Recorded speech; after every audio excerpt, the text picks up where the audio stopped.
Hello, everyone. Good morning for everyone who is following us live today.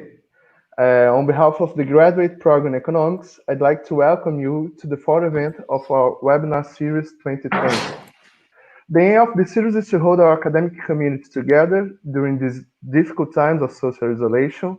And in this series, we are committed to promote plurality in economics and discuss here frontier research in the general areas of macroeconomics, economic development, and innovation, trade, and industry, which is the case of today. Today we have here Professor Fiona Tregenna and Antonio Andreoni, who will present the paper Beyond the Inverted U, the Changing Nature and Structural Heterogeneity of Premature Deindustrialization. Professor Fiona holds the South African Research Chair in Industrial Development and is a professor of economics at the University of Johannesburg. She also has a PhD in economics from the University of Cambridge, and her primary research focuses on issues such as structural change, deindustrialization, industrial development, and she has served on a number of boards, advisory panels, and councils, including the Presidential Economic Advisory Council. Professor Antonio Andreoni is Associate Professor at the Industrial Economics at the University College London and Head of Research at the UCL Institute for Innovation and Public Purpose. And we also have here Professor Esther Dweck from the Institute of Economics, UFRJ, and she will help me in conducting the seminar, the Q&A, and all the discussions. Thank you, Norberto. It's a pleasure to be here with both of them. It's interesting because both of them were at our university last year in different times. Fiona was in January, Antonio I think was in the middle of the year, if I'm not sure.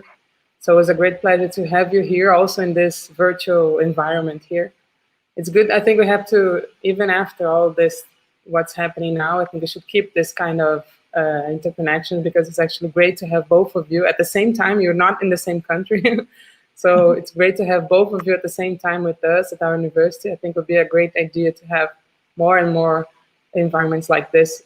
And then I would like to say to those of you who are watching us, that Fiona was going to present the paper. The paper is, both of them are the authors of the paper, but she's going to be the presenter of the paper. And at the end, both of them will be replying the questions that all of you can make through the YouTube chat. So if you want to ask any questions, you can just write there the questions that me and Norberto will be collecting them. And if you feel more comfortable to make them in Portuguese, you feel free to do it. We'll do our best to translate it for both of them. So I hope we have a great seminar, and I think we can start with Fiona. And it's a great pleasure to have you here. We've known each other for a long time. And thank you, Norberto, for inviting me to be here today with them. Thank you. Thank you very much, Norberto and Esther, and to IE for inviting us to share some of our research with you. As Esther mentioned, both of us were at IE last year at different times.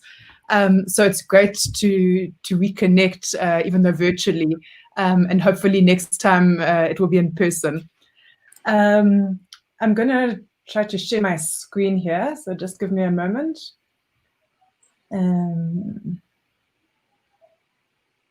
Should be coming up.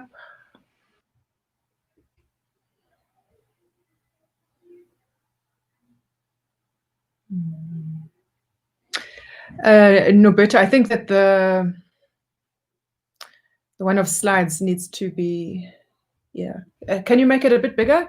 I think even if people don't see me, it's not a problem. Yeah. So the topic which we are presenting today, it's afternoon here in Joburg, but morning there in Rio. The topic is Beyond the Inverted U, the changing nature and structural heterogeneity of deindustrialization. This is a working paper of myself and Antonio at the moment that we're busy trying to finalize. And obviously there's a long tradition of research in this area at IE going back a long time, and many scholars working on it at the moment at IE. So we thought it would be a good topic to present. And I guess we're also hoping from our side to benefit from the engagement, to get comments, suggestions, criticisms, questions, whatever, that will also help us in finishing off the paper. So in terms of what we're trying to do in this paper, we're focusing on two key issues that we think are quite new in this. Firstly, we're building on the existing literature on deindustrialization to focus on kind of structural dynamics of deindustrialization across countries and over time, and to try to apply a working definition of premature deindustrialization. And then secondly, we're drilling down beyond the sectoral level of manufacturing to look at the subsectoral level within manufacturing, and to try and look at some of the heterogeneity within manufacturing, between the different industries within manufacturing and the different categories of technology intensity within manufacturing. So just by way of background, I think it's interesting to look at these issues of structural change, deindustrialization, premature deindustrialization, in the context of what's been happening in the world economy. So although a few countries, particularly China and other countries in East Asia, have significantly caught up in terms of industrial production and growth, industrial production globally still remains highly concentrated, with about 90% of world manufacturing value addition in less than 20 countries of the world. In our view, this also relates to the middle income trap, and what we've called in a separate paper, the middle income technology trap, and that these are closely linked to premature deindustrialization within developing countries. Also, just by way of kind of conceptual background, I'm sure this is very familiar to everybody there at IE. I think our broad approach is from the structuralist and Caldorian traditions, which obviously emphasizes the importance of industrialization for sustained growth and for developing countries to catch up with advanced economies. And as part of this, there's an emphasis on the need for developing countries to shift towards more dynamic activities, which are seen as those with higher scope for cumulative productivity increases. And there's a sector specificity in that conception, and specifically a view of manufacturing as a key engine of growth. There's a long literature identifying some of these special characteristics that are associated with the manufacturing sector in particular. The strength of intersectoral linkages, especially growth pulling backward linkages, superior scope in the manufacturing sector for learning by doing, for innovation, development of collective capabilities, and linked to that superior scope within manufacturing for technological progress, both in terms of technological advances originating in the manufacturing sector and through enhancing technological progress in the rest of the economy. Dynamic increasing returns to scale, and linked to that greater scope for cumulative productivity increases in manufacturing, and then the tradability of manufacturing, which is important for alleviating balance of payments constraints. So that's kind of the broad theoretical approach.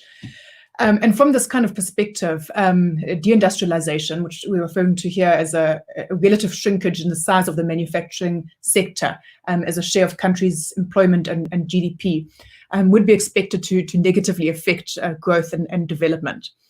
And premature deindustrialization in developing countries, which we'll be talking about more later today, is a particular concern, more than deindustrialization in advanced economies. In the sense that in the case of premature deindustrialization, less of the benefits of industrialization will have been captured by a country at the time when the deindustrialization sets in. So it's more difficult, probably highly unlikely for a developing country undergoing premature deindustrialization to be able to leapfrog to a dynamic services sector that could be an alternative engine of growth. So premature deindustrialization is likely to have particularly negative effects on long-term growth. Still, just in terms of our general background, I think part of what we're trying to do in this paper, as I mentioned earlier, is to drill down below the sector level of manufacturing as a whole, to look at subsectors within manufacturing. And I guess what's underpinning that is that, on the one hand, from a structuralist perspective, there's important common denominators within each sector that are relevant for growth. But despite that commonality, there's also a lot of heterogeneity within manufacturing and within other sectors such as services. So this also implies that while there's these commonalities, there's also unevenness in the growth pulling properties across the various subsectors of manufacturing. It's also important to take account of increasing fuzziness of sector boundaries. So at the boundaries of, for example, agriculture and manufacturing, or manufacturing and services, it's sometimes difficult to delineate where one ends and where the other begins. For example, in terms of some agriculture and agri-processing activities, or kind of ICT, some sort of ICT activities which have elements of both manufacturing and services. There's also greater integration between sectors through value chains and so on. So this is kind of where we're coming from in terms of the importance of a subsectoral analysis. Because one implication of recognizing this kind of heterogeneity and fuzziness and so on is that deindustrialization has got a different character and different implications depending on which sort of activities within each sector are shrinking and growing. So what kind of manufacturing activities are shrinking, and what kind of services activities are growing? Is it finance? Is it the public sector, or whatever? And a traditional structuralist approach focuses very much at the sector level, with the units of analysis being manufacturing versus agriculture, services, and so on. And traditionally, there's been less attention to subsectoral heterogeneity and dynamics, which is what we're trying to pick up on here.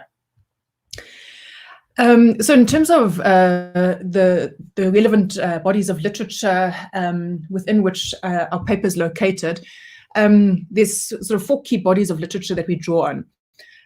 Firstly, the long-standing literature on the role of manufacturing and industrialization, obviously going back at least to the 1950s, Icklak, Sapal, to Kaldor, and so on.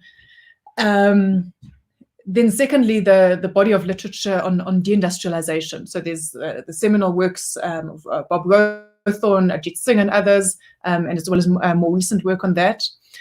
And then the 2 which I've highlighted here in orange, which are the 2 bodies of literature which are most closely related to this paper, which is firstly the deindustrialization literature that focuses on the inverted U, and secondly the literature on structural heterogeneity within manufacturing. And I'll speak to each of these a little bit more. So firstly, in terms of the inverted U, which is really the literature which our own paper builds on and tries to add to. I think this approach started with the seminal work of Bob Rowthorne, as well as with his various co-authors, who established the inverted U of industrialization and deindustrialization. So the basic idea that as countries grow, they have an increasing share of manufacturing in their total employment, which declines after a certain point, a turning point of deindustrialization.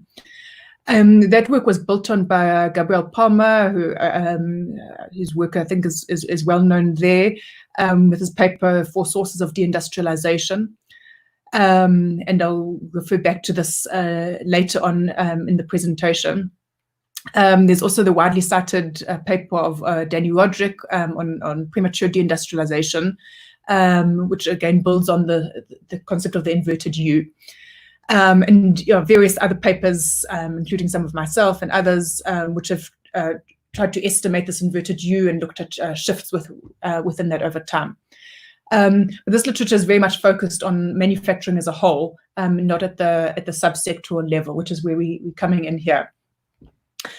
And then the last part of the literature, which I'll speak to, is around the heterogeneity, both between sectors and within manufacturing. So obviously there's a couple of different strands of literature that deal with this. From a more kind of macro perspective, there's the multi-sectoral models, which focus mainly on disproportional sectoral dynamics. There's the kind of taxonomies of Pavet, of Lull, and others, which try to classify different kinds of sectors in terms of technology intensity and other characteristics.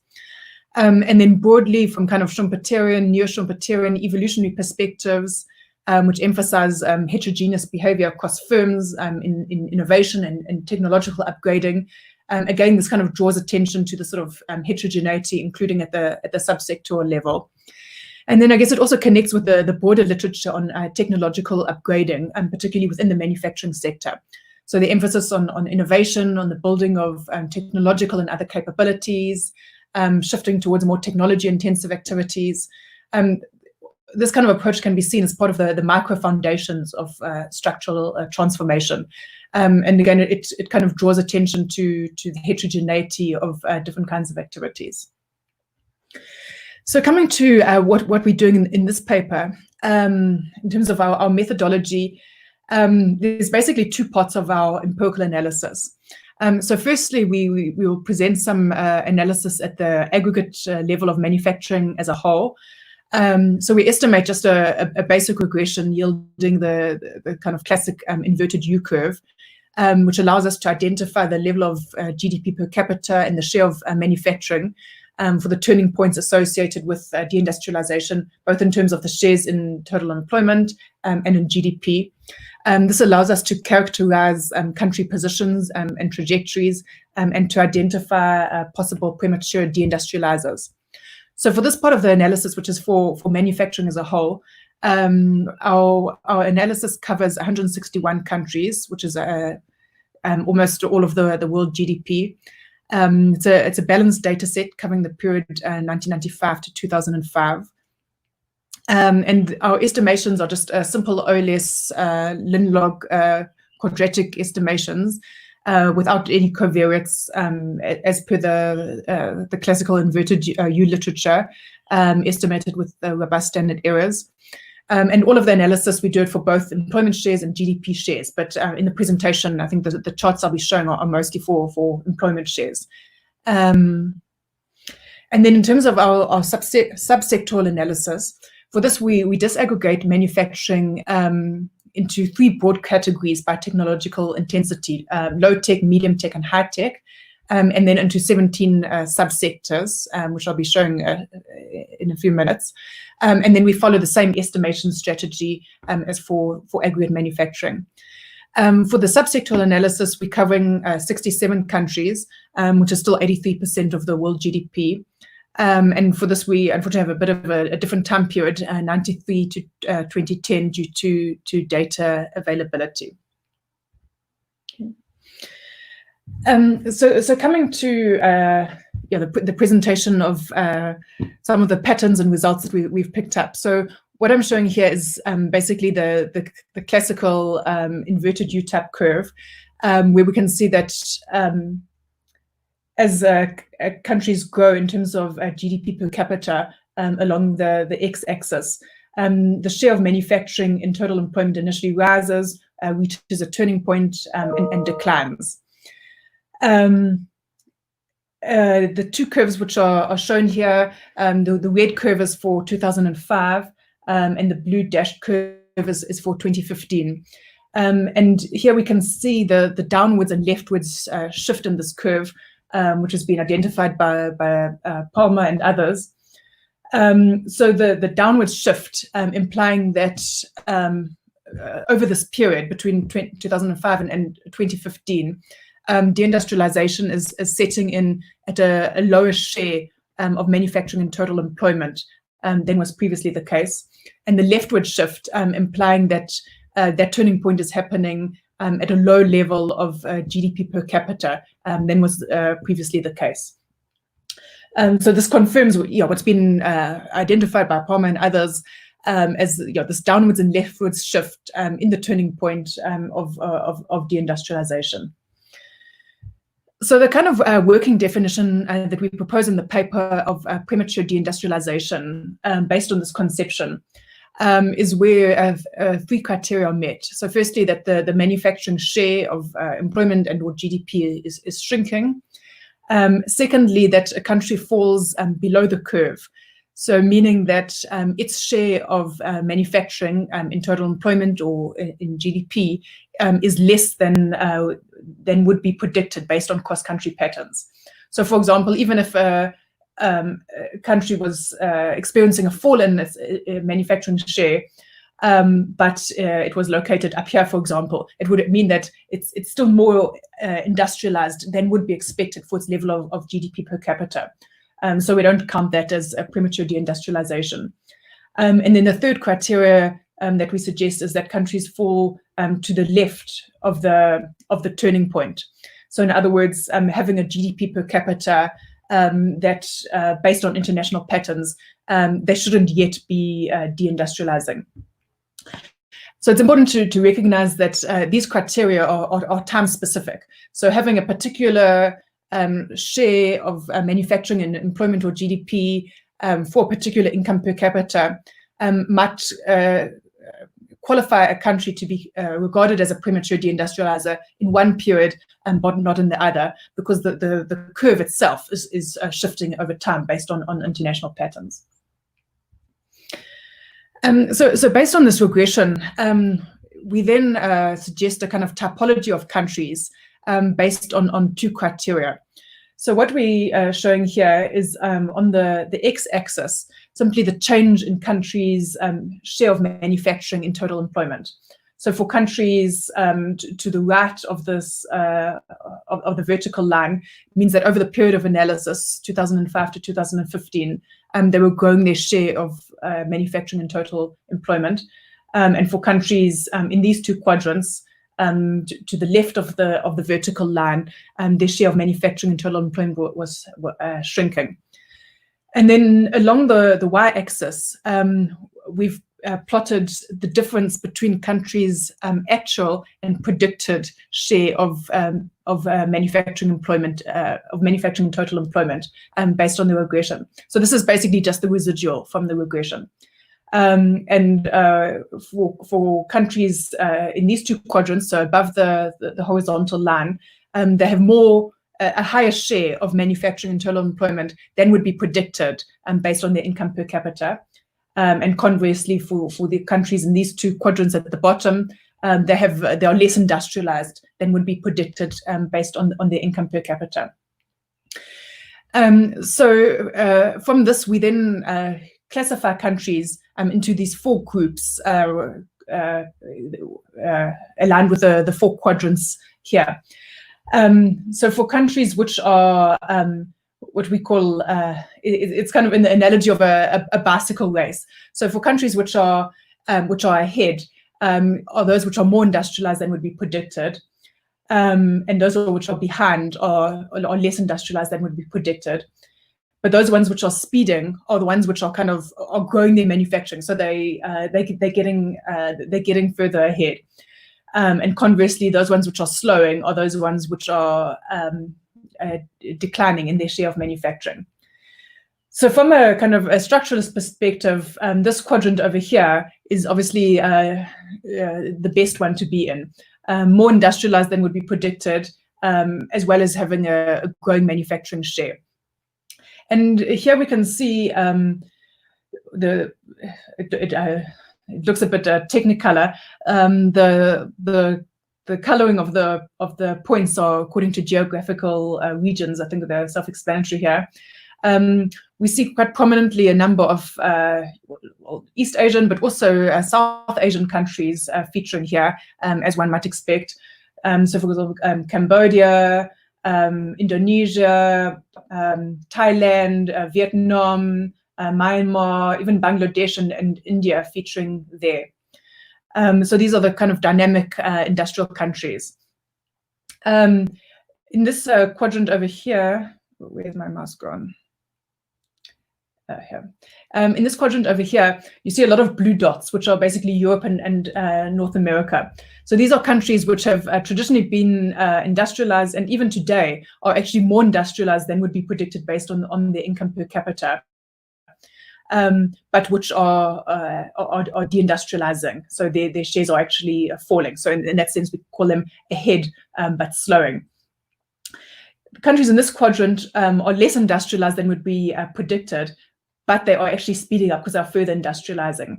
And here we see, for example, Rwanda, some other African countries. So these are countries which are kind of getting there.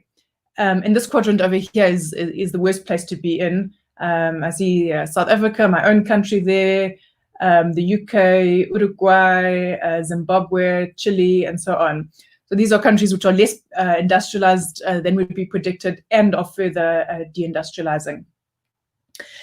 And based on the conception of premature deindustrialization, which we suggested, the premature deindustrialized would basically be the countries which are in this quadrant, as well as being to the left of the turning point. So obviously countries like the UK, they're deindustrializing, but they're not premature deindustrializers, as a country such as Zimbabwe would be. So coming then to the subsectoral dynamics. So here, what we're doing is to plot something similar to the classical inverted U curve that I showed earlier, but for different technological categories within manufacturing. So here, the blue curve is for low-tech manufacturing, the red curve for medium tech, and the black dashed curve for high-tech manufacturing. And this already starts to bring out just how much heterogeneity there is for different types of categories within manufacturing. So when we look at the curve for low-tech manufacturing, we see it following the typical inverted U curve that's associated with manufacturing as a whole, but in fact with an even more pronounced hump. For medium tech manufacturing, looking at the red line, we see that although it flattens out, over the range of GDP per capita of countries of the world, it actually doesn't even decline at all. So this is indicating that for medium tech manufacturing, there's no range of countries' GDP per capita for which they see a decline in medium tech manufacturing as a share of their total employment. And the difference is, of course, even starker for high-tech manufacturing. So here we see no concavity at all. It's basically a straight line. So this is indicating that over the range of countries' GDP per capita, high-tech manufacturing as a share of total employment does not decline at all. The richer countries become, the more of their total employment is actually in high-tech manufacturing. So I guess, yeah, this is our first kind of key observation in terms of the subsectoral dynamics, just how different these patterns are for different technology categories within manufacturing. Sorry that this slide is quite congested. I hope that you can see the lines. This is really to draw attention to the examples of some of the specific subsectors within manufacturing. And I have all of these here to again show how different these patterns are. So what we have here is two examples of low-tech manufacturing, clothing and food and beverages, two examples of medium-tech manufacturing, and two examples of high-tech manufacturing. So these are obviously consistent with the overall patterns which I showed a moment ago in terms of low-tech, medium, and high-tech. But it's really interesting to see how different these patterns are for different industries. And in each case, I've shown it for 2 points in time, the red line being for 1993, and the dashed black line for 2010. So just to pick up a few of the interesting trends within this, for clothing, for example, we can see the very pronounced hump here, and the decline in the share of total employment that goes in clothing manufacturing. And we can also see the downwards shift in this over time. So for any level of GDP per capita, less and less of a country's total manufacturing tends to be in clothing production. And we see something similar in terms of food and beverages, which is another example within low-tech manufacturing. Then in terms of medium tech, we've shown two examples here, the rubber and plastics industry and the basic metals industry. So even here we can see that, for example, looking at rubber and plastics, that although it levels off and in 2010 does begin to decline a bit, this is only at really high levels of income per capita. And for example, in terms of basic metals, we see it sort of barely leveling off. So in this case, we are hardly seeing a deindustrialization in terms of medium tech manufacturing, except at very high levels of income per capita. And then the difference is even clearer when we look at some high-tech industries. Medical equipment, which is perhaps the most high-tech manufacturing industry, and auto manufacturing. So we see that for medical equipment, if anything, it's actually beginning to become U-shaped as opposed to the classical inverted U. So actually at higher levels of income per capita, far from seeing deindustrialization, we're actually seeing increasing at an increasing rate shares of countries' total employment. Remember, this is not shares of their manufacturing employment, but shares of their total employment, which are going into the manufacture of medical equipment. And similarly with auto, we see in the 93, it's sort of bending up minutely, and by 2010, basically a straight line, but no evidence of the inverted U. I also just wanted to mention that even within each of these technology categories, low tech, medium tech, and high tech, we can note considerable heterogeneity in the patterns. So just here I've shown, to illustrate this, two examples of industries which are both classified as medium tech manufacturing industries, and they're both within metals, basic metals and fabricated metals. Fabricated metals, obviously, a bit more advanced, higher technological content, requiring more advanced capabilities and so on. And as we might expect, with fabricated metals, we see even less of a leveling off. In fact, it's just monotonically increasing, whereas basic metals has a little bit of a downturn. So even within these broad technological categories, the greater the technology intensity, the less evidence of the inverted U that we see. We then do something similar to this kind of chart which I showed earlier for manufacturing as a whole, but specifically for high-tech manufacturing. So the concept of the chart is the same. For example, the countries which are ahead and speeding in high-tech are those which have a higher share of high-tech manufacturing in their total employment than would be predicted based on their income per capita, which is the x-axis. And then on the y-axis, countries in this quadrant are speeding. So sorry, I made a mistake there. So the x-axis is showing that they're growing in terms of their share of high-tech manufacturing in total employment. The y-axis is showing that they have a greater share than would be predicted based on their income per capita. And there's a couple of interesting groups of countries that really stand out here. So within this kind of ahead and speeding in high-tech category, we see the usual kind of East Asian star countries, Taiwan, Korea, China, Thailand, which are really far out there, and showing their advanced capabilities, and I guess also speaking to the extent to which we would expect growth to be manufacturing to be growth pulling. We also see some other kind of interesting groups of countries here.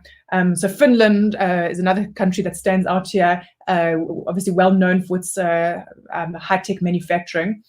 Interestingly, we see Ethiopia here, which is kind of the only LDC that is really standing out there. And yeah, it's interesting to note, given how active Ethiopia is in industrial policy. So obviously their share of low-tech manufacturing is still really low in absolute terms, but it's higher than would be expected given their level of income per capita. We also see here, for example, Singapore, Germany, And interestingly, we see quite a number of kind of Central European and East European countries around here, which we attribute to two factors. One of them is the integration of a number of these countries in the auto value chains linked to Germany in particular.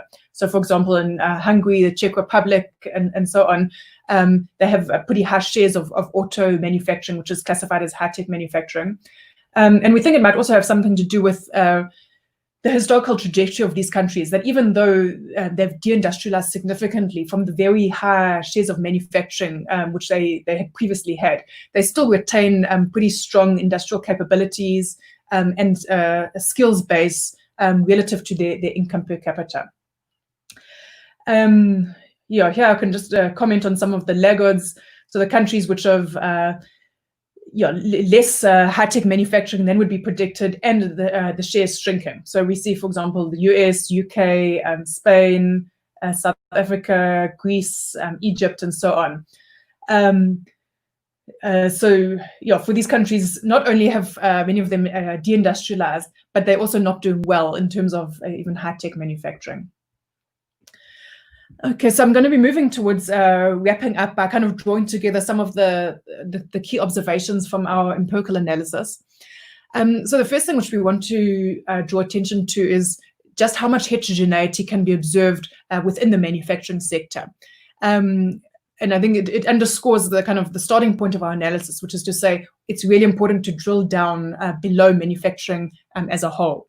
So when we look at those patterns of the inverted U and so on, we see really significant differences between low-tech, medium, and high-tech manufacturing, as well as variation within the different subsectors within each of these categories. And the patterns are kind of analytically intuitive in terms of the kinds of capabilities needed to produce different kinds of manufacturing products. So clearly whilst this overall inverted U for manufacturing is well known, it holds for manufacturing as a whole, but not for all categories within manufacturing. And we suggest as a stylized fact that the more high-tech a manufacturing activity is, the less is the decline with rising income per capita. And for very high-tech activities such as medical equipment, those shares not only don't decline, but actually rise at an increasing rate, even for very high levels of income per capita. And it's also interesting to note that even for very capital-intensive and highly automated, robot-intensive sectors like auto manufacturing, even for that, they're growing as a share of total employment, even for very high income countries. So this emphasizes the importance, both analytically and from a policy perspective, of not just looking at manufacturing as a whole, but analyzing these diverse dynamics at the subsectoral level. Secondly, we can note changes over time. So while in aggregate, we confirm the downwards and leftwards shift of the inverted U curve, we see really dramatic differences between different subsectors in terms of changes over time. So here, for example, I'm just showing textiles and auto. These I see are in terms of shares of GDP instead of in terms of total employment. And not only is the shape of the curves different, but the changes over time are really different. So, for example, in terms of textiles, in '93 we were seeing the classical inverted U, whereas by 2010 it was just a downward slope. So there was no kind of industrialization in the sense of a growing share of this with higher GDP per capita. The kind of advantage of this was really associated with low and low middle income countries. Whereas when we look at changes within the auto sector, we see the real difference in the curve between '93 and 2010. So whereas in '93 it was like a slightly going upwards, kind of concave, by 2010, I think with increasing entry of middle income countries, we see the beginnings of a flattening off, at least in terms of shares of GDP. Also worth noting is that over over time, there have been significant changes in terms of production and products within each of these subsectors. So what we're actually comparing, for example, in 93 and 2010, are different aggregations of activities produced in different ways. So what's called, for example, food processing in 93 is not the same as food processing in 2010. So there's also changes even within each of these categories. We also draw attention to the diversity of country experiences, both within manufacturing as a whole and for the various subsectors. And we try to draw this out with our typology of countries, ahead but slowing, behind but speeding, and so on. So this suggests that when looking at countries' industrial performance, it's important not just to look at what is happening with their trends in manufacturing shares, are they going up or down, but also look at their dynamics relative to other countries based on their income per capita. So are they more or less industrialized based on their income per capita, as well as the trends? And then we've used that to propose and to apply a working definition of premature deindustrialization. I haven't gone into it here, but in the working paper, we then use that to identify some countries which may be possible premature deindustrializers. And then I think lastly, in terms of pointing to some of the sort of policy implications from that, I think firstly for high-income countries, although the general picture out there is that manufacturing as a whole is declining for not only high-income but even middle-income countries, this underscores that even high-income economies can and are actually growing their shares of total employment and of total and of GDP, in particular subsectors of manufacturing. So manufacturing as a whole might be shrinking and is shrinking as a share of those countries' employment. But in high tech and even in some medium tech categories of manufacturing, it's actually growing as a share. And it makes sense in terms of the superior productive capabilities that are needed to produce those kinds of manufactures, which high income countries generally have a competitive advantage in. So this suggests that even for high income countries, rather than giving up on manufacturing as a whole, there is definitely scope for growing manufacturing, both employment and GDP in those kinds of segments, particularly high-tech manufacturing. And then in terms of the premature deindustrialization in developing countries, I think it shows the prevalence of this. And it's also worth looking at what are those developing countries that we classified as ahead and speeding, both in manufacturing as a whole and high-tech manufacturing. What is it that they are doing that can also be instructive for other developing countries in terms of industrial policy, macroeconomic policy, and so on. Just wrapping up here, that where countries show kind of under-industrialization and deindustrialization, particularly in high-tech sectors, this raises concerns for growth. So those countries which are in the kind of behind and slowing quadrant for high-tech manufacturing, it really bodes ill for the growth prospects.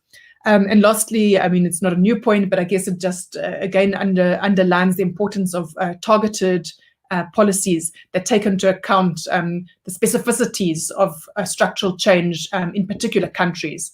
So two countries which are both deindustrializing, it doesn't mean that they have the same dynamics at the subsectoral level, and policy obviously needs to take that into account. Okay, this is just, as I said, we're in the process of trying to develop and finish off this piece of research, and really welcome any kind of suggestions in that regard. These are just some of the further things that we're considering doing. I think let me skip this for now. This is the working paper which has come out recently, which this presentation was based upon, and I think Norberto has it, and we're happy to share it and to receive any comments. And lastly, just also advertising another paper of Antonio and myself, which has just been published in SCARED, which I thought might be of interest to this audience, given that it also deals with with the case of Brazil, among other countries. So let me leave it there. I'm not sure whether Antonio is going to add now or in questions. Thank you very much.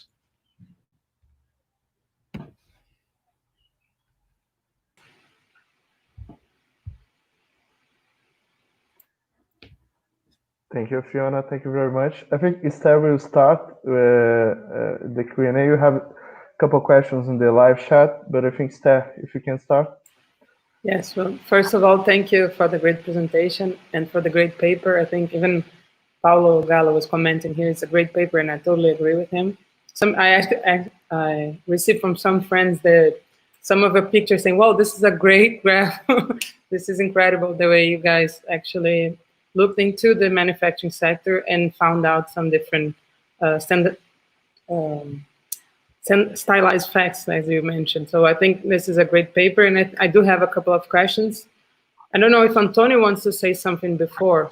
But Guilherme, pode botar o Antonio também aqui, ou ele caiu? I think he caiu. Okay, so that's... He'll be back in a few minutes. Okay, when Antonio is back, because maybe he wanted to add some comments to your presentation, Fiona, but okay, he's coming back. Let's see just if he has... Antonio, do you have any comments? You want to do it now, or do you want to wait for the questions from the public, from our audience here? Maybe I'll just start with the questions, and then you guys can answer, and then Antonio can make his comments also. But first of all, I think, yes, I think the picture that I received from a friend was the most striking one, and then you actually showed some more, which were that one that you disaggregated by low tech, medium tech, and high tech, and show how the pictures are completely different, right? You're used to the U-shaped, U-inverted curve for the industrialization, and then actually for the high tech, we don't have the industrialization, and actually have the countries, even in specific sector, as you show, in medical components, or actually it's even increasing as the GDP per capita increases. So the first question I was actually wondering is if you guys actually know how many countries actually produce those products, and the concentration index of each industry, because what I think is actually this shows that it's going to have a bigger concentration among few countries, and then this should be interesting to see exactly what's happening to the production manufacturing within the world, how it's going to be more concentrated in specific countries, and especially those high-tech sectors, which actually has some, if we're looking for one of the great things about manufacturing, which is capacity to innovate and all of that, in high-tech, it's probably one of the most sectors able to innovate. Another thing is that if you saw any difference among labor and GDP in terms of the figures you show, because I think most of them were labor share, right, in each sector, and at the end it shows some of the GDP. Was there any differences? Because it might come from some kind of increase in productivity and things like that. So this was something that I was interested about. And I think also because I think one thing that you mentioned, this was one of my questions, but then you mentioned at the end, is that there is a difference among 1993 and 2010, because you have some services that were previously done within a manufacturing industry, and then with a more outsourcing, some of these services went to the service sector. This is something that is usually discussed. So this is something that might affect a little bit the overtime data, but I think it doesn't change any of your conclusions. So I think it was a great paper, and thank you for presenting for us. I think it just came out this week, so we might be the first ones to be seeing this presentation. Actually, not only us, because this will be online, will be in the internet, so many people will be able to see it. So it's thank you for the presentation again. Now, Beto, do you want to answer these, or should we collect more from the public? Because we have a few questions here already. So what do you prefer? I think, Fiona, if you can just react for the first comments of Esther, Fiona and Antonio, sorry. and then we can start.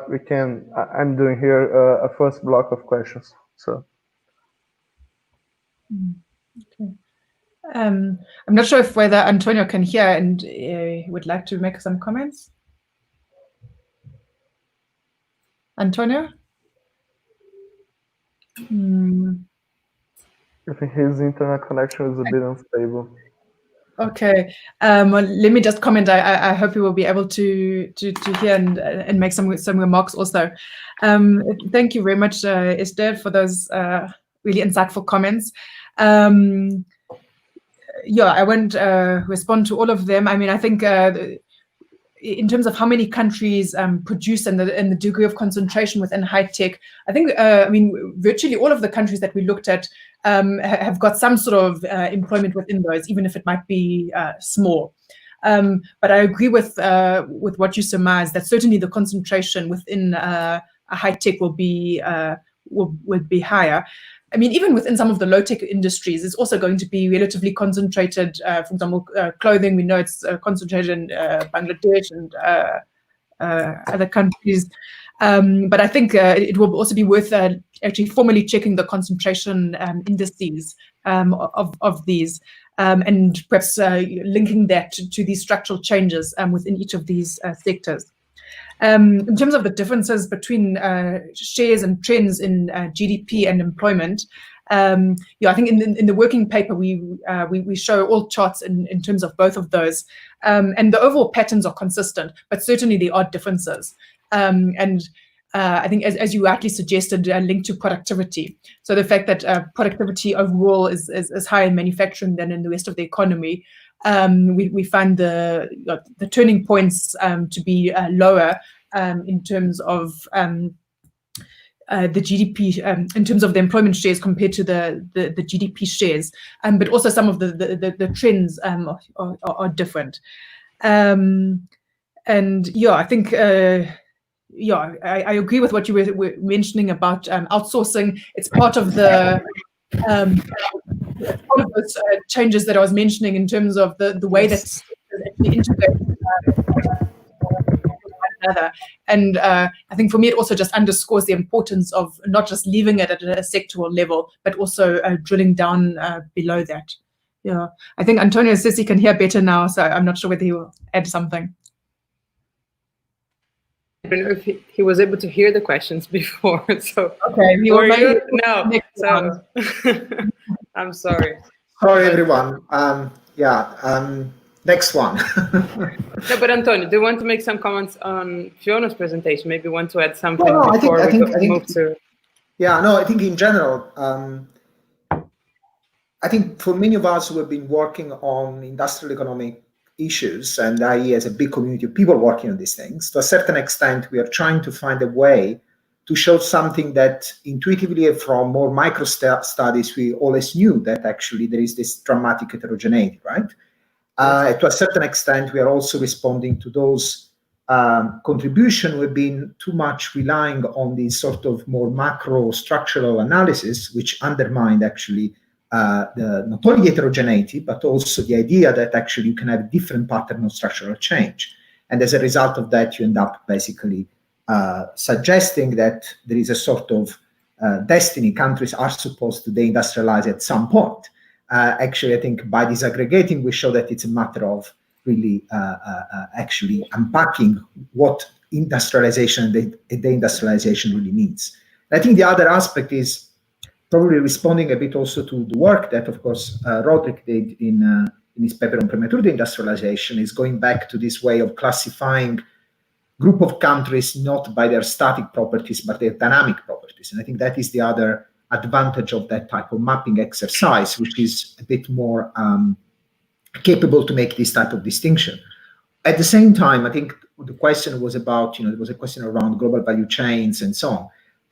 This is something that the type of data that we have are not able to capture in the way in which we would like to capture, because of course we, as many of you know, there has been quite a lot of work trying to use trading value-added data to sort of proxy dynamics of a domestic vis-a-vis foreign value addition. And indeed, in the paper, the other paper that Fiona showed, when we talk about the middle income trap, we try to embed the understanding of middle-income countries much more in a structuralist framework, where we use the global value chain aspect as a key aspect to redefine the way in which we think about middle income, not just as a income, something that a group of countries that you can define based on their income status, but more about countries who have a certain type of structural institutional configuration, which makes very difficult to break in the international market. And so the first aspect around concentration of manufacturing value addition and command of global value chains. The second aspect that was not covered in the discussion because it requires different type of methodologies is this aspect of linking up into the value chains and linking back into the local production system. The third one is very much partially captured by the analysis, which is the keeping pace with technological change.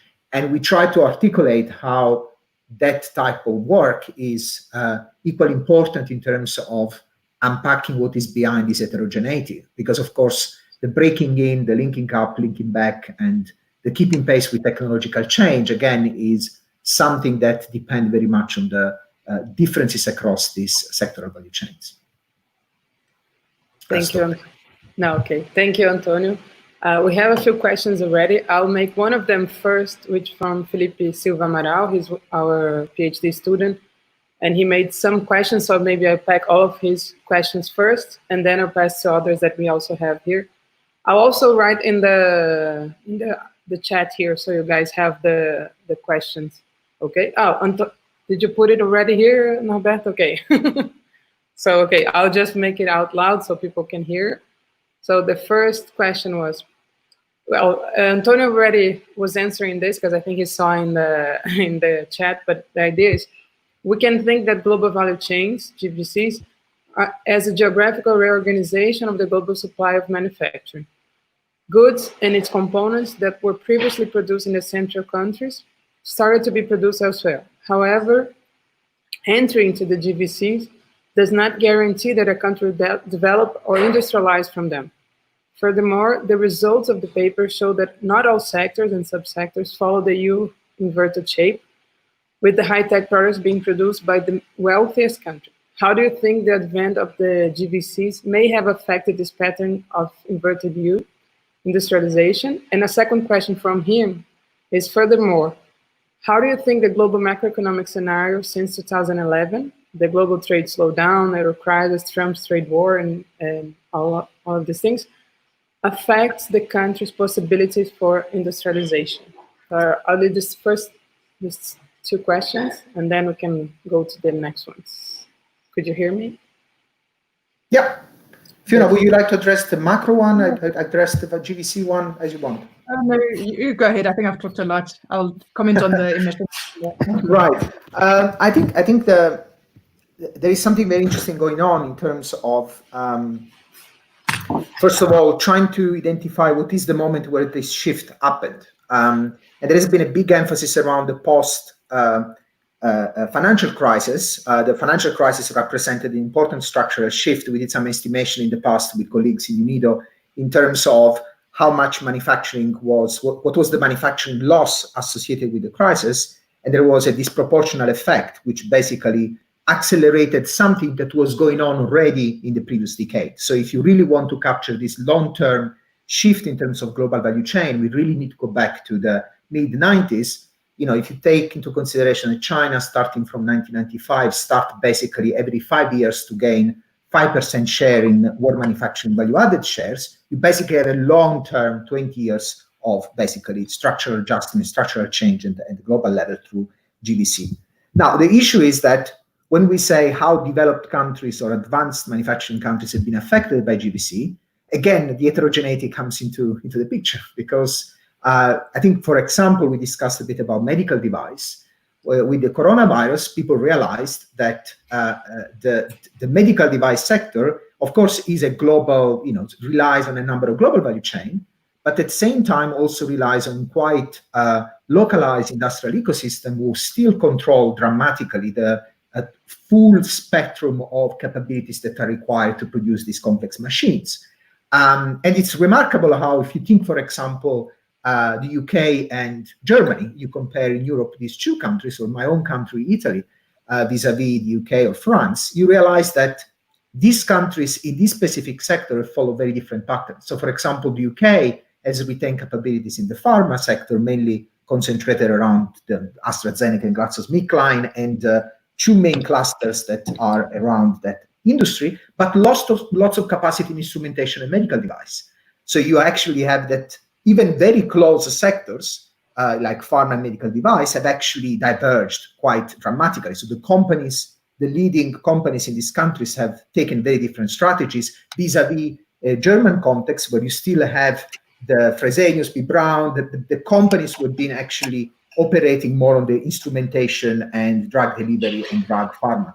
So the result, or the reason why this has resulted in these different patterns, is partially due to this way in which the value chain integration has happened and the extent to which countries have retained local supply chain of specialized contractors in these advanced high-tech sectors. And it seems that, if we look at a number of these, and I keep talking about the medical device just because also in our paper we highlighted that as a sector, around the world there are few clusters who are actually pretty much producing all the medical device equipment that we are talking about. And it's not a case that this cluster have remained quite integrated at the local level, despite the global value chain phenomenon. So if you go around the Boston area, the so-called the famous area that Michael Best describes in his books from the 90s, or you go in Galway in Ireland, or if you go in Emilia-Romagna, you see that there are concentration of these activities. Now, this discussion will be done for medical device or other type of subsector of manufacturing. The point remains that GVC integration has happened in a very disproportionate way, in a very different way across these value chains. And so countries, in some cases, have been able to benefit from that. In others, have been completely undermined or lost their capabilities. And I think this explains also why the UK, the US, and some other countries were sort of appearing in our quadrant as those that were not only losing, but slowing, because they were highly integrated in a number of sectors. They've lost also capability in those sectors where the GVC integration was stronger. I mean, the Huawei situation at the moment is extremely paradigmatic of that, right? So if you think about where the US was with Cisco in the 90s and where it is now with China dominating the ICT electronics industry, it's just the result of that opposite scenario vis-a-vis the one I was describing in the context of medical device. Sorry, I could go on this issue, but this is a very important one. And now it's really how the COVID is going to redesign. And I think that was the other question. If trade patterns are sort of changing, not as a result of just geopolitical conflict, but because companies decide to reconfigure their supply chain, this could change the way in which not only globalization works, but also the business models that underpin basically industrialization. And this is actually where probably we have to rethink also the role that domestic demand play, right? We have discussed a lot the Kaldorian sort of line of framework around how much you can rely on external demand in order to industrialize. If the external demand is not there anymore, where is the demand coming from? And, what type of trade policy you're going to... So there could be a revenge of some of the dependency theory and some of the more Latin America structuralist approaches to import substitution in that respect. Thank you. Fiona, do you want to comment on one of the questions? Yeah, I see from the chat, one of the questions is around carbon emissions. Maybe just one second, because I'm better to read them out loud so everyone can hear it. Yeah, that's fine. No, just we have a two group of questions that more or less we can group them together, so it's more or less the same subject. The first one, as Fiona already pointed, is about decarbonization and the fact that deindustrialization represents a huge step back in terms of carbon footprint. So Márcio Alvarenga, he's asking if is there a way to tunnel through in this inverted yield curve to avoid industrialization through carbon-intensive subsectors of manufacturing. And also Jaime Leon is asking about if you can develop more on industrial policies, on the specific industrial policies that countries can adopt, specifically the ones which are on the behind the slowing quadrant in your presentation. And finally, we have also Paulo Morceiro, who's asking, are development opportunities from manufacturing to developing countries closing? And I think this kind of groups together, so please feel free to answer it. Okay. Okay, I will. It's nice to see some of the friends and colleagues participating in the chat. I'll just comment on one of them and leave the rest to Antonio, which is the one around carbon emissions. I think it's a really important issue of how, on the one hand, this imperative of industrialization, and particularly for late industrializers, the need to grow their manufacturing sector, whilst on the other hand, the imperative of reducing carbon emissions. And I have another paper with co-authors, which we're just finalizing on this. So I wanted just to mention some of the results. I think one of them, Elvis Avenio, from who's based at Oxford, he might be in this listening on the stream, where we actually study exactly this issue. So overall, we find, consistent with the literature, a positive relationship between industrialization and carbon emissions. But what we tried to do in our paper is to look at how that relationship is conditional on technology intensity within manufacturing. So we compare low, medium, and high-tech manufacturing in terms of shares of manufacturing value added and exports, in terms of the extent to which they are associated with carbon emissions. And in a nutshell, we found that the greater the technology with intensity within manufacturing, the lower the associated carbon emissions.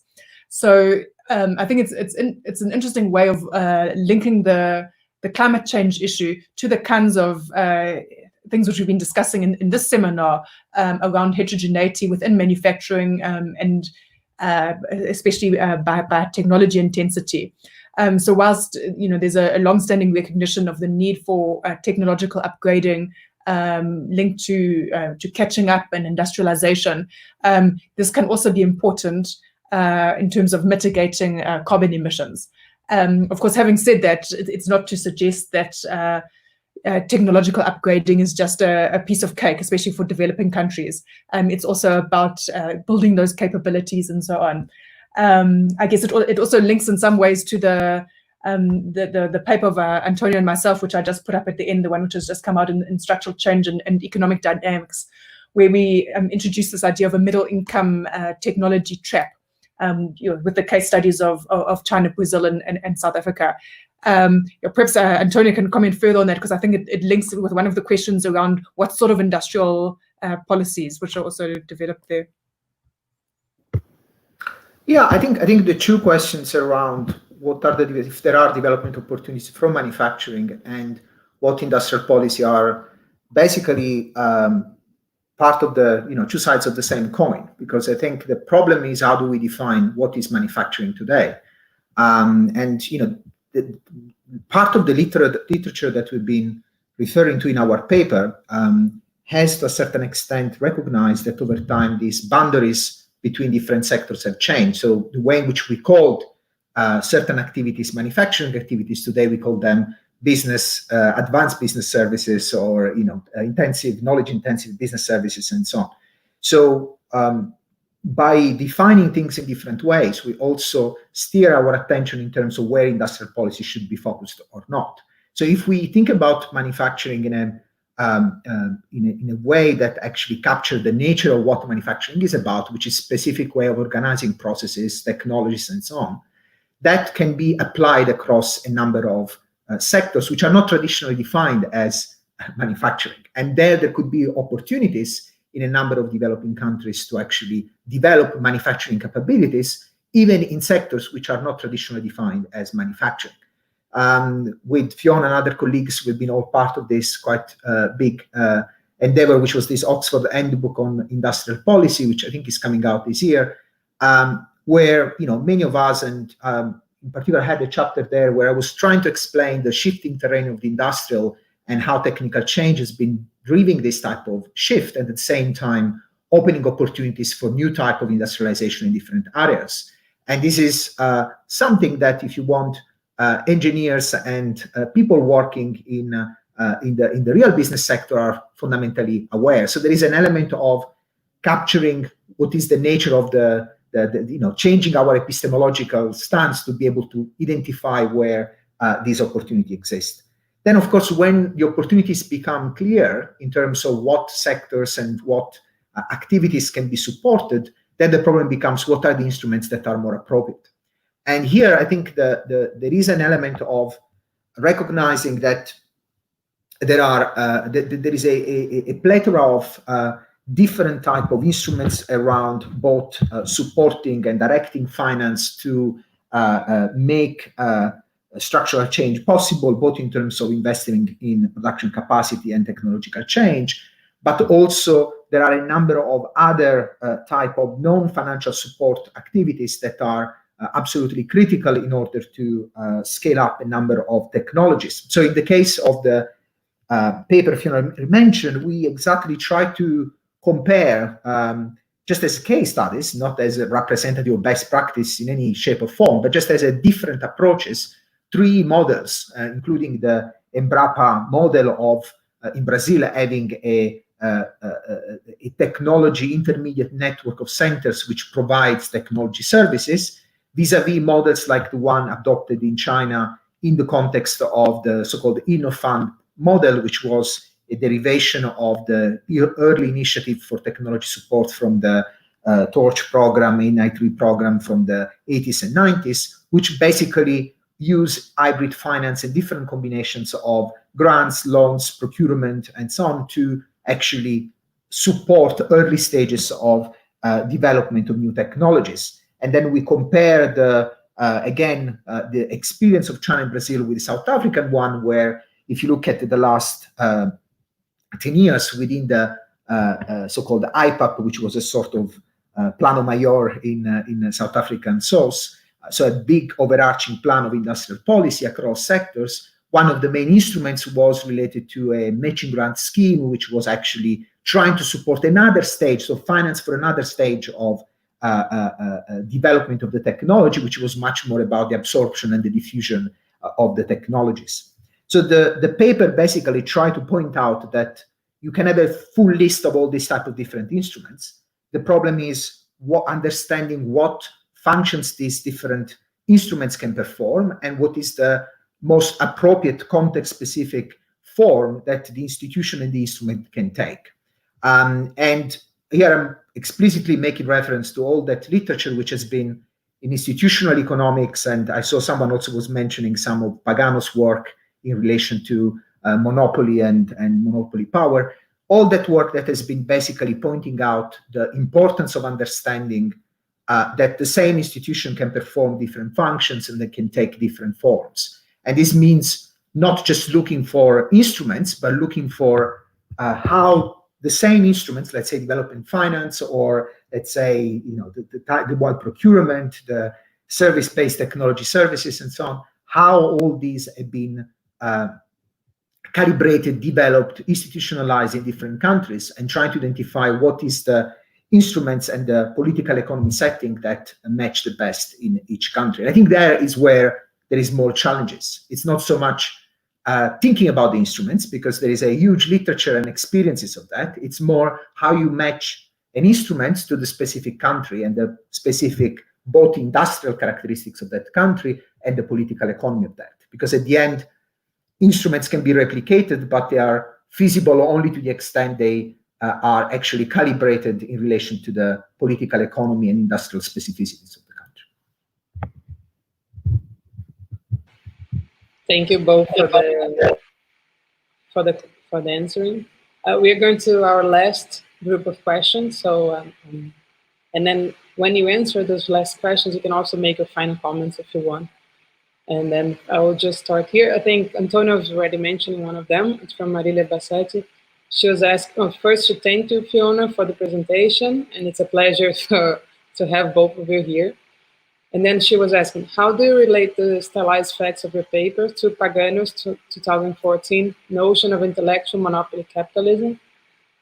And if you can share some of your thought on the efforts by lead firms to capture market power in the provision of the production of intangible assets. There is another one from her that I'll read it.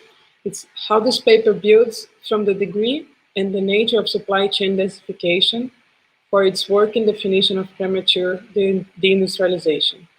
And the last question here is from Felipe Amaral. He asked another question is, in what extent do you think that this premature deindustrialization could have been caused or forced by China? And there is also Danilo here. He's saying that the great paper and great presentation, thank you for organizing it. So the questions are this from Marilia and Felipe. Oh, okay, good. Last one is also congratulating you both for the paper. Antonio first. Okay, I'll take the Pagano one. Antonio. Yeah. We have a little, okay, now it's better. Okay. Sorry. I was going to pick on the one. Sorry, Antonio, I think there's something with your mic. I don't know, when you move it, Okay. just double check it. Can you hear me well? No, it sounds like you are on the space, you know, just talking to us. I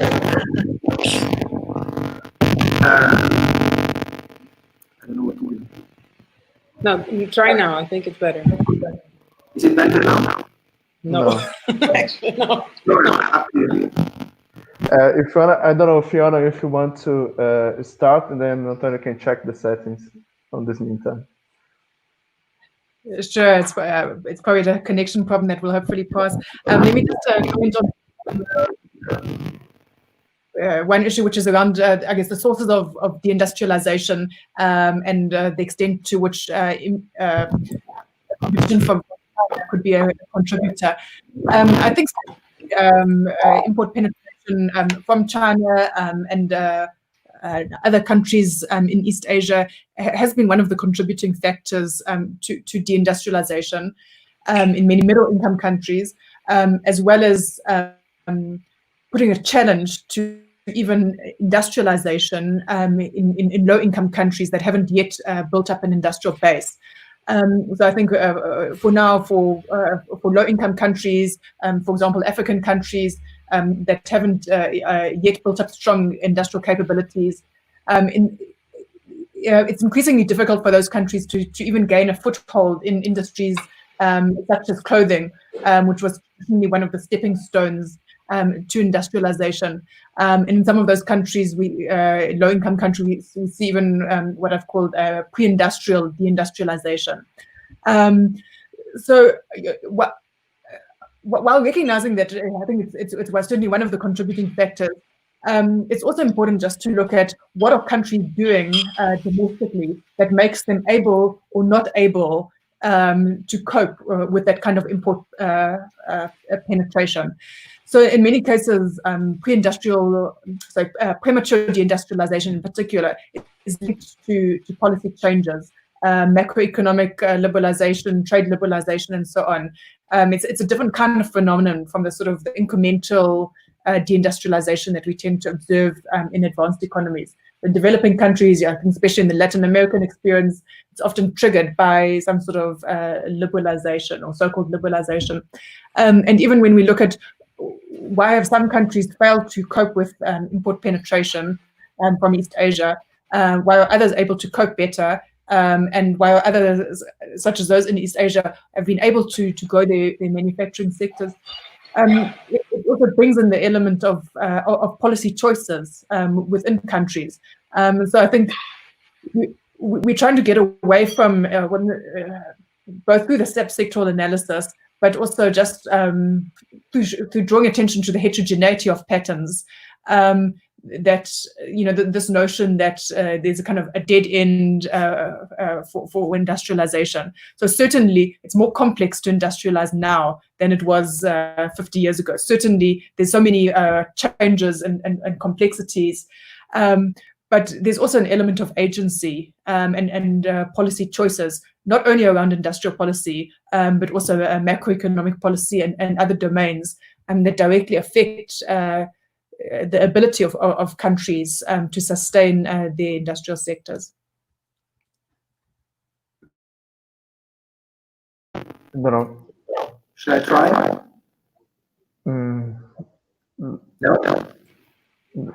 No. Sorry, I don't know. Previously it was so good. I don't know what to say. I don't know if you perhaps you can try to close your browser, go out, and then get back. But I don't know if this will work.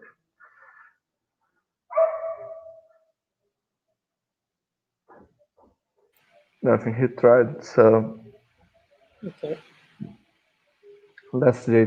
As I said, every streaming, these technical problems are happening. So Yes, but okay. He's coming back. Antonio?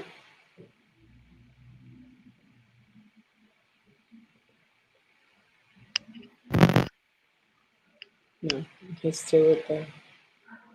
let's see. Well, no, we're talking about industrial policy and IT. So No, and it's funny because he's in the most advanced country. So among us. No, now it's good. Yes. No, I think since Johnson announced that we are cutting out from the 5G with Huawei, we are basically having serious problems, and that's where this country is going.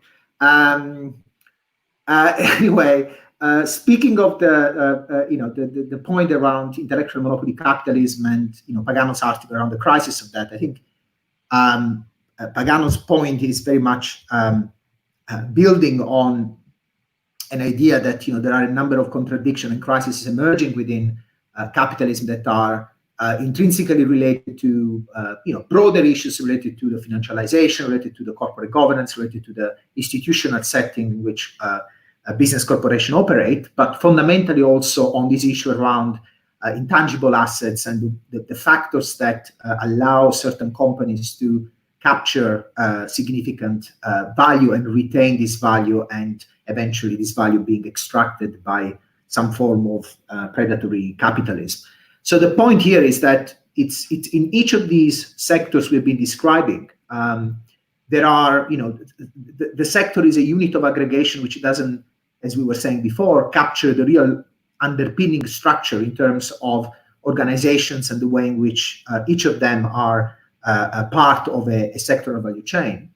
As soon as we look at those, you start realizing that there are significant types of endogenous asymmetries that exist across all these different levels of the value chain. This is what William Milberg used as an expression to define different levels of competition and stages of the value chain.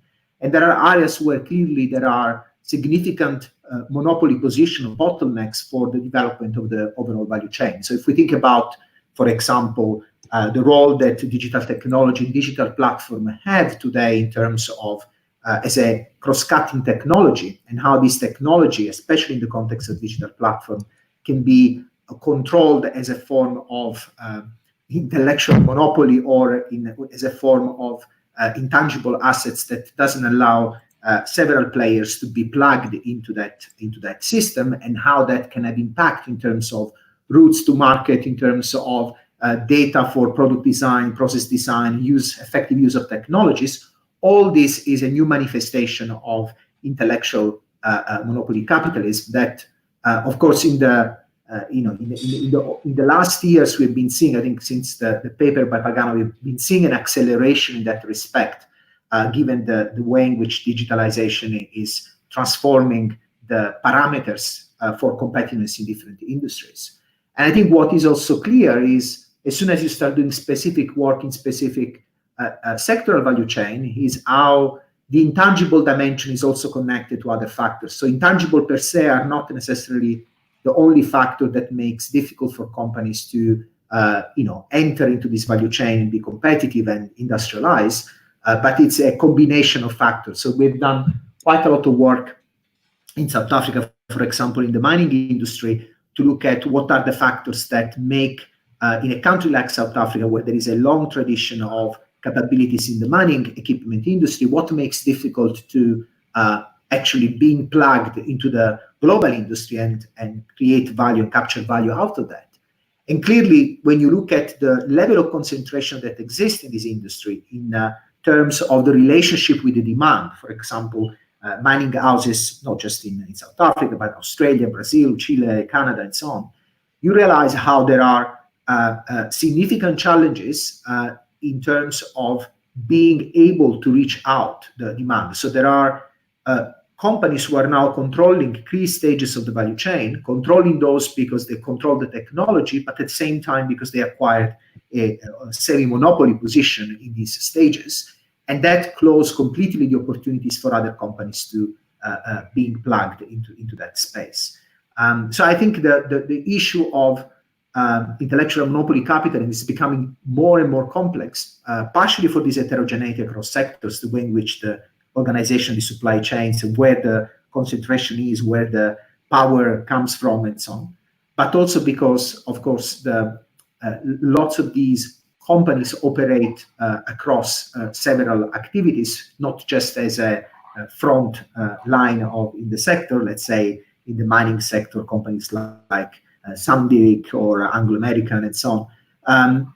But also because many of these companies are controlled themselves by the same type of big international financial groups and corporations that are able to define the extent to which companies use their resources to create value or actually extracted value. And I think that is the other side of the story. When Fiona was answering, to what extent is China's fault that other countries are deindustrializing, we need to question also what this country has been doing with the resources that their industrial sector has been able to develop. When I was mentioning the Cisco vis-a-vis Huawei case, Cisco is a highly financialized company. Huawei is a company which has not been financialized in any sort of extent. So it's to a certain extent, we need to recognize that some countries who have now gained significant manufacturing capabilities are also countries who have been resisted the type of financialization that we have seen in economies like the US and in the context of the UK in a number of specific sectors like aerospace or the pharma industry. And I think this is an important aspect. If I think about the selling of Embraer to Boeing recent, I think last year, that was, how you kill an industry. Selling to a company like Boeing, which is extremely highly financialized, means fundamentally killing the opportunity to retain and reinvest resources that can be generated in the manufacturing sector to create better employment, more technologies, and so on. So I think that aspect, alongside the corporate governance structure and the intangible aspects of that, intangible assets, are key variables to factor into the picture to be able to explain why certain countries are successful in retaining industrial capabilities and others are falling behind. Thank you, Antonio. I actually thank both of you for the answers. Actually, I think this Q&A was great because both of you could develop even more than what you presented and even more from the paper. So it brought many other papers into the answers. So I think it was a great Q&A. And actually, Antonio mentioned Embraer to Boeing. Actually, because of the crisis now, might have a window of opportunity to regain back the Embraer. But unfortunately, we don't see this from the government. Any ideas of how to, any will to do that. Actually, Embraer is actually a perfect example of how to build the capabilities. We have actually Brazil built a university related to the company in order to have both things. So this is a great story, but actually, as you mentioned, it's now becoming a way how to lose capabilities. So, but I would like to actually thank both of you, thank Fiona for the presentation, thank both of you for the great paper and for the answers. I think it was a great debate. It's a pleasure for us to have you both here. And I would like to say also to the audience, I would say in English and then in Portuguese very quickly, because we also have in this moment in our university something called the Knowledge Festival. So we're having many things happening at the same time. So for people who are watching us, I think it's also a great opportunity to see. It's called Festival do Conhecimento, para quem os brasileiros estão aqui. Tem várias coisas, a Mazzucato vai estar também em uma das mesas, vai ter vários debates que estão acontecendo essa semana e na próxima. Então, quem quiser, é só festivaldoconhecimento.frj.br, é bem simples o site, quem quiser procurar lá a programação. And coming back to English again, thank you both for the presentation, and thank you, Norberto, for inviting me to be here with them. It's a pleasure, and I hope I can see you both again in Brazil. Fiona was coming to Brazil this July, right, to Unicamp. Also, Antonio was going to be at the same event. Both of you, right? Oh, of course, because I talked to Fiona first, but I haven't talked to Antonio. So both of you be in a winter school in Unicamp. Is well, everything that happened we know. So, but it's great to have you both here today. Thank you again. Thanks, Norberto. Thanks we a hope lot. next year. We hope to be in person, maybe next year. Yeah, we hope to. Thank you very much for everything, for your presentation. You know that I'm not from the area, but I learned a lot with everything, and it was a great paper. And thanks also, well, I know that this paper was released this week, so I saw on my Twitter some people just sharing the paper. I started to advertise, no, go there on Friday, they will be presenting with us. And I'd like to thank you, of course, and I'd also like to thank Camila for the artwork, website, social media. I'd like to thank Guilherme, who is the guy that pulled the strings behind us. I'd like to thank you for your cooperation and for everything on YouTube and also divulgation. Finally, I will turn to Portuguese just to say a couple words for our students. Pessoal, se vocês puderem, respondam lá o questionário, como sempre. Uma das coisas que eu queria agradecer muito a vocês é a quantidade de sugestões que a gente teve de pessoas para os seminários. A gente vai tentar fazer uma curadoria para contemplar os pedidos de todo mundo. Bom, a gente tem aí mais ou menos um horizonte até o final do ano, que vai tentar colocar, distribuir entre as diferentes áreas, entre os diferentes interesses, entre as diferentes escolas de economia para isso. Muito obrigado, de fato. Sei que às vezes vai parecer que a gente não vai conseguir contemplar tudo agora, mas a gente está com tudo anotado aqui e vai tentar fazer o melhor possível para isso. Back to English, just to announce the next seminars. In 2 weeks from now, we'll have Professor Robert Blecker, Michael Covell, and Yu Kim on demand and distribution. Then, on August, we'll have Professors Hernani Torres and Leonardo Burlamac on the financial and Minskian aspects of the coronavirus crisis. And then, finally, we'll have Professor Virginia Fontes from UFI, his historian on democracy and the current coronavirus crisis as well. So thank you very much. I hope to see you in person next time. And see you. Bye-bye. Thanks. Obrigado. Thanks. Obrigado.